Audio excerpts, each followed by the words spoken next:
Ainda durante este processo de obra da biblioteca, eles foram-nos falando, eles entretanto venderam, a comunidade vendeu uma casa que tinha em Fátima e onde tinham a capela da comunidade e portanto foram-nos falando da hipótese de fazer nesta quinta da Apelação, em Loures, uma nova capela para a comunidade. Portanto, a capela tinha que tem uma série de valências, porque tanto é a capela que eles usam para eles próprios, portanto em celebrações diárias, como é a capela de representação e, portanto, quando tem uma festa ou quando acontece alguma coisa, vem cá o superior internacional ou, portanto, há mais gente aberta à comunidade. E pronto, e ver em que sítio é que poderia ser, no espaço da quinta. A quinta é grande, mais uma vez o orçamento era um valor importante, portanto não se podia fazer uma coisa de raiz num sítio no monte da quinta. E então nós acabámos por optar por vendo com eles este espaço central na construção, que é um bocadinho o edifício que ligava o edifício da editora propriamente dita ao edifício de residência da comunidade e que era um espaço que estava desaproveitado. Portanto, era onde eles faziam uns jantares, umas festas, mas na realidade não era assim um espaço essencial sem o qual eles não pudessem viver. E aqui, mais uma vez, foi aquela situação de repente temos um programa completamente novo, não é? Com imensos requisitos técnicos, quase por assim dizer, não é? Porque eles sabiam exatamente aquilo que queriam, portanto, eles sabiam muito bem o que é que aquela capela tinha que ter e portanto a comunidade toda tinha alguma coisa a dizer sobre todas as propostas que nós pudéssemos fazer, portanto ia ser um processo muito mais discutido até do que as livrarias ou a biblioteca.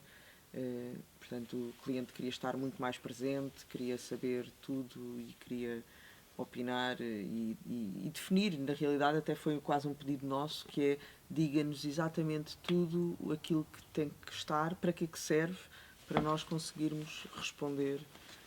Sim, porque mesmo o nosso conhecimento, ainda que seja algum, não quer dizer, sim, não era suficiente para responder daquela todos maneira. Todos os elementos, toda a simbologia. Portanto, nós não é? tínhamos uma lista de símbolos e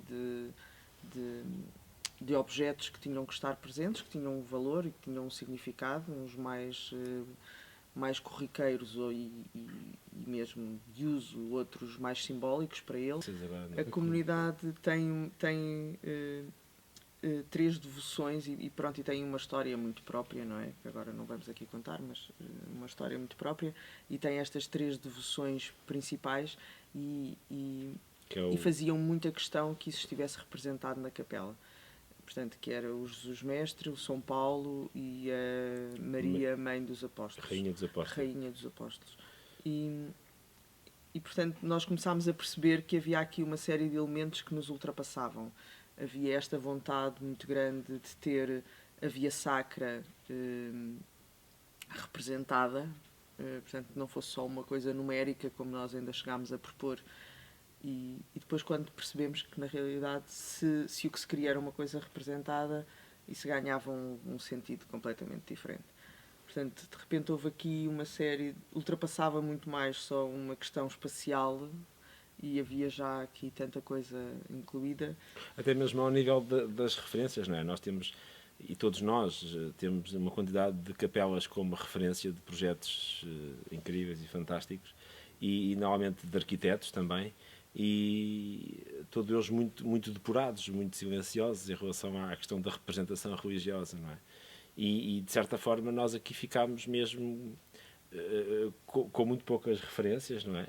Nós os dois, portanto, depois aumentámos a equipa e de certa forma isso foi assumindo um outro caminho, mas nesse momento nós ficámos assim um bocadinho, bom, não vamos conseguir fazer a capela de facto como a teríamos em mente, não é? Mas como já dissemos, também assumimos isso como uma provocação. Então como? Então se é assim, como é que nós vamos conseguir fazer isto?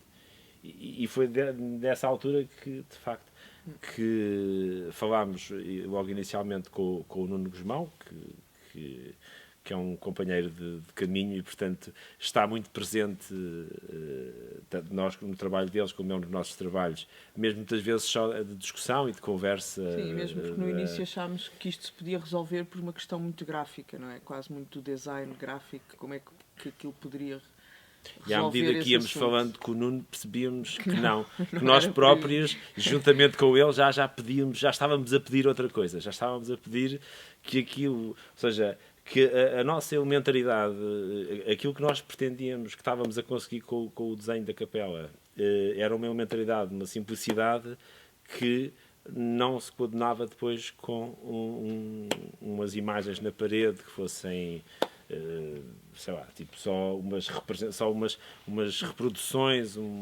desse tipo de trabalho, e portanto aqui entra uma nova discussão.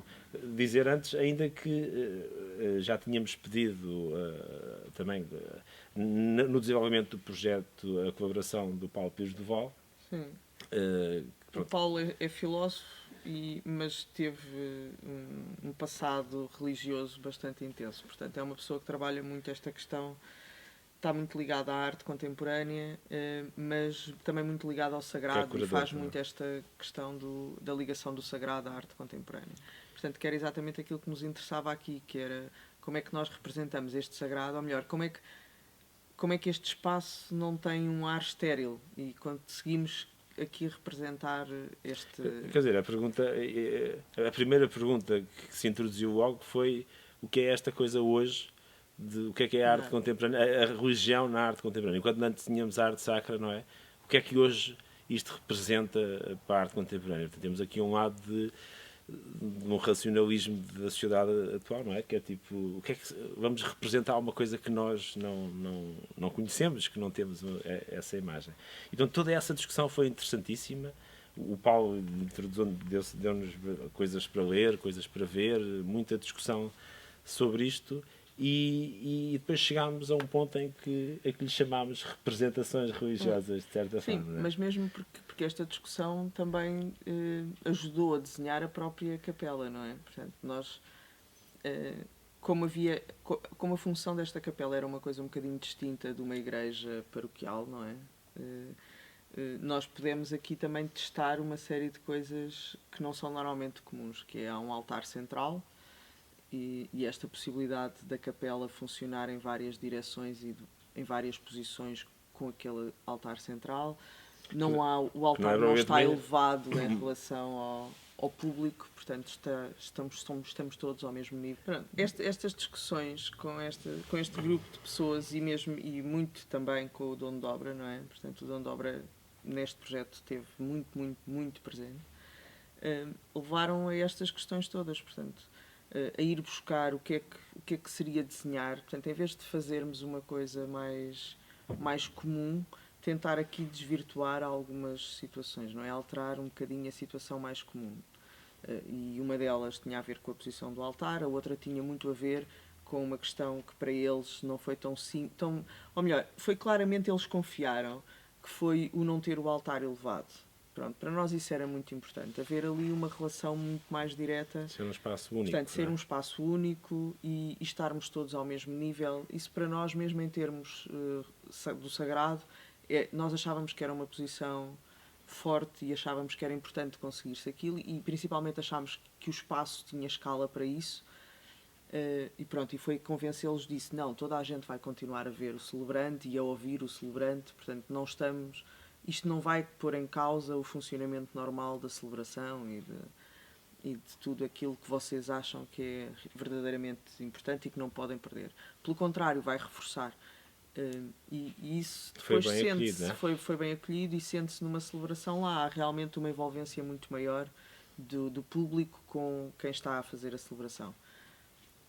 Até porque e isto é parte de um lado que nos interessava muito, mas isso obrigava também depois que esse presbitério incluísse também toda a comunidade mesmo dos irmãos, e portanto... Pois, porque havia este primeiro nível de audiência, por assim dizer, de público, que é a própria comunidade, não é? Portanto, de repente o presbitério ganhava uma escala naquele espaço que já era o espaço quase todo e portanto... E nós ficámos muito contentes desta questão em termos simbólicos de estar toda a gente ao mesmo nível e estar todos... criar um espaço único, sem essa hierarquia.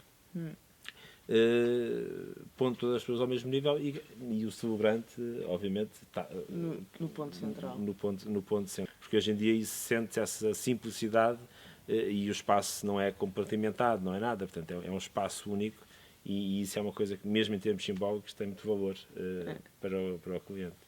O que aconteceu foi que todas estas pequenas mudanças e estas propostas, não é, foram tornando muito claro, logo no início do processo, que, quer dizer, que isto não se fazia com um altar comprado numa loja nem com um ambão comprado numa loja de artigos litúrgicos, não é?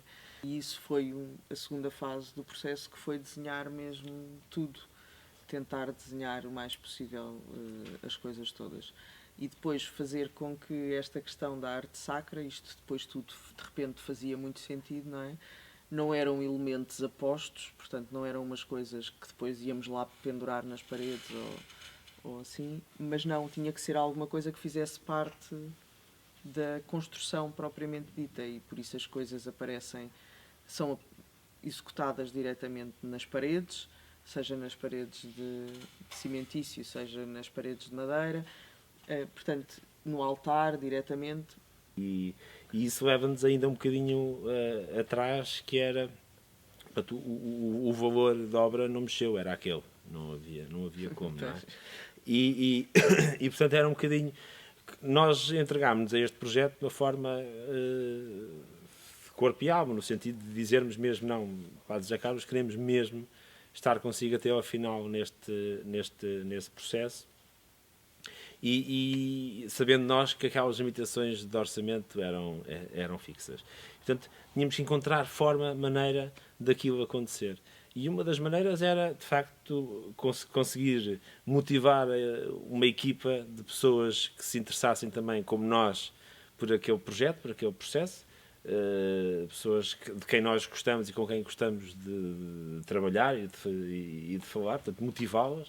E uma segunda parte era de que forma é que nós vamos conseguir gerir a obra, e aqui aquilo que eu estava a dizer, nós sermos muito representantes do dono da obra também, de forma é que nós vamos conseguir gerir a obra para estas coisas todas acontecerem. Haviam elementos que eram fundamentais, como a questão do desenhar o altar, o desenhar cada elemento para aquele específico sítio. Desenhámos o sino, por exemplo, que era um dos elementos que para o Padre José Carlos era fundamental, e tivemos que perceber quem é que construía os sinos, de que forma é que nós os conseguíamos controlar e desenhar, como também para nós era muito importante abrir e ganhar o espaço que tínhamos atrás, aquele espaço de trás era utilizado como estacionamento, eram umas paredes fechadas, portanto era um espaço de traseiras onde se estacionavam carros, e nós achámos mesmo que era fundamental que aquele espaço fosse vivido e que eles o conquistassem, não só porque a biblioteca também dá para lá, os escritórios dão para ali também, e não havia razão para aquele espaço ser desqualificado, e isso podia transformar completamente a relação que eles têm com aquele sítio no dia-a-dia, no seu dia-a-dia de trabalho e também na capela. E então tínhamos que conseguir ganhar aquele espaço da forma mais económica possível. Não havia dinheiro para estarmos para trabalhar com arquitetos paisagistas, com pessoas que gostaríamos, inclusive, de ter na nossa equipa. Não haveria forma de criarmos uma construção lá fora que fosse dispendiosa, e, portanto, tínhamos que ir fazer o mínimo possível. E, de facto, foi isso, a construção do lago e a delimitação daquele espaço por uma sebe vegetal, é uma coisa que, em termos espaciais, funciona muito bem lá, e que tem esta importância não só para a capela, que obviamente amplia, e a capela agora abre para um espaço controlado e um espaço verde, mas também dentro da comunidade é assim como conseguimos conquistar mais um espaço qualificado. E, portanto, em termos simbólicos, aquilo estava e até mesmo em termos arquitetónicos, aquilo estava resolvido. A parede da Via Sacra nós não queríamos que ela fosse uma parede, queríamos que se lesse realmente como um painel. Portanto, e nesse o Paulo Val já nos tinha, já tínhamos falado com ele sobre algumas coisas, e entretanto tinha surgido a imagem da Via Sacra do Matisse, que é uma coisa extraordinária, e que para nós era aquilo que achávamos que fazia sentido ali. A parede não era uma parede, era mesmo o painel da Via Sacra que dividia o corredor da capela. E portanto, nós tínhamos as coisas todas bastante resolvidas, faltava-nos depois esse elemento de quem é que vai desenhar estas coisas. E com toda, quer dizer, porque estávamos a subir imenso o nível e os requisitos da pessoa que teria que fazer nisso. E depois foi muito interessante porque o Nuno, o filho mais velho do Nuno, que é o Bartolomeu, que é aluno de pintura nas Caldas, e que é um aluno excepcional, e é uma pessoa, é assim um rapaz bastante concentrado no seu trabalho e com muito valor. E o Nuno lembrou-se e nós já tínhamos visto desenhos do Bartolomeu também, portanto, e lembrou-se que, com um certo nervosismo dele e de todos nós, lembrou-se que podia ser o Bartolomeu, e nós assumimos que sim, que vamos. Parecia que naquele momento fazia sentido também entrar o Bartolomeu nesta aventura, e fomos evoluindo no trabalho, e o trabalho dele mostrou-se excepcional e muito, muito forte. Ao ponto de toda a gente, quer dizer, ficar completamente convencido que aquele era o caminho, e de termos muito material, inclusive, para depois podermos escolher e trabalhar para as representações que íamos fazer nas paredes.